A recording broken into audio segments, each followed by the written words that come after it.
સહકાર સે સમૃદ્ધિ આ લક્ષ્યને ધ્યાનમાં રાખી અને ચાલી રહેલા સહકાર સપ્તાહ વિશે આવો સાંભળીએ શ્રી સામજીભાઈ ખૂંટ શું કહેવા માંગે છે, જેઓ રાજકોટ પીપલ કોઓપરેટિવ બેંકના મેનેજિંગ ડિરેક્ટર તેમજ ચેરમેન શ્રી લેઉઆ પટેલ બોર્ડિંગ રાજકોટ તરીકે સેવા આપે છે. શ્રી સામજીભાઈ ખૂંટ.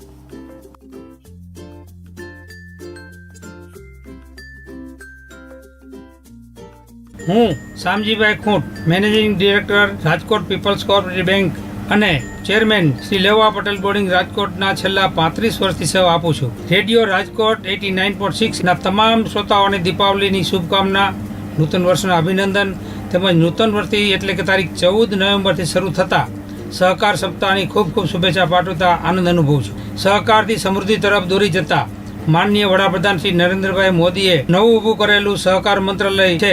સહકાર મંત્રી શ્રી અમિતભાઈ શાહ છે. બંને રાષ્ટ્રીય આગેવાનોએ આ તકે ખૂબ ખૂબ અભિનંદન પાઠવું છું. રાજકોટ પીપલ્સ કોઓપરેટિવ મારી સહકાર યાત્રા જોઈએ તો મેં Rajkot people's cooperative bank, Rajkot marketing yard, district cooperative bank, Rajkot Lodhika સંઘ, કૃષિ બજાર બોર્ડ ગાંધીનગર તેમજ નેશનલ એગ્રીકલ્ચર બોર્ડ ન્યૂ દિલ્હીમાં અલગ અલગ હોદ્દાઓ પર સહકારી ભાવના પરિવારની સેવા કરેલ છે અને હાલ રાજકોટ પીપલ્સ કોઓપરેટિવ બેંક લિમિટેડમાં મેનેજિંગ ડિરેક્ટર તરીકે સેવા આપી રહ્યો છું.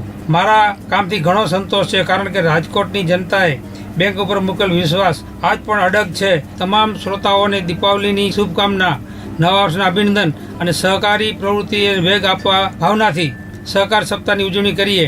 સમી જજો કલેશો બધા તન મનના, નવું વર્ષ બની રહેજો નવા વર્ષનું વાણું. જય સહકાર.